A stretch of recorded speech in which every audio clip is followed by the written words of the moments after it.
IPL এর সবচেয়ে সফল টিম চেন্নাই সুপার কিংসের হয়ে মুস্তাফিজুর রহমান শেষ পর্যন্ত আইপিএল খেলুক, এমনটাই চাওয়া লাখো ক্রিকেট ভক্তদের।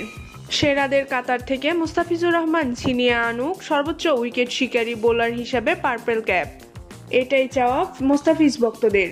ক্রিকেটের সবচেয়ে সম্মানীয় ব্যক্তি মহেন্দ্র সিং ধোনির সাথে তাল মিলিয়ে 2024 আইপিএল শিরোপা জিতুক মুস্তাফিজুর রহমানের চেন্নাই সুপার কিংস, এইটাই চাওয়া আমার, আপনার, এমনকি সবার।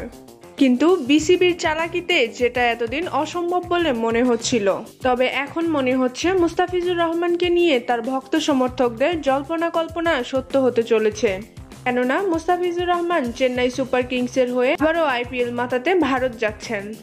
প্রিয় দর্শক, গেল কয়েকদিন সোশ্যাল মিডিয়ায় বেশ তোলপাড় শুরু হয়েছিল বিসিবি ও মুস্তাফিজুর রহমান ইস্যুতে। নেট দুনিয়ায় বেশ কয়েকটি গণমাধ্যম বিসিবিকে চিটার বাটপারও বলেছে। চেন্নাই সুপার কিংসকে বিপদে ফেলে তড়িঘড়ি করে মুস্তাফিজকে বাংলাদেশে নিয়ে এসে এখন তাকে ঘরে বসিয়ে রেখেছে বিসিবি। আর নাজমুল হাসান পাপনের এমন সিদ্ধান্ত মোটেও ভালো চোখে দেখছে না গণমাধ্যমগুলো।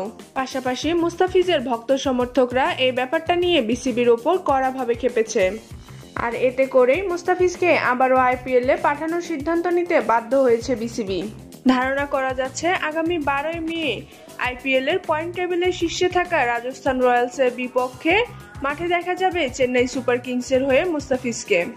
এর আগে জিম্বাবুয়ের বিপক্ষে একটি টি-20 ম্যাচে হয়তো মুস্তাফিজকে একাদশে রাখার সুযোগ দেবেন বিসিবি, এবং রাজস্থান রয়্যালসের বিপক্ষে ম্যাচ অনুষ্ঠিত হওয়ার আগ পর্যন্ত মুস্তাফিজ বাংলাদেশেই থাকবে।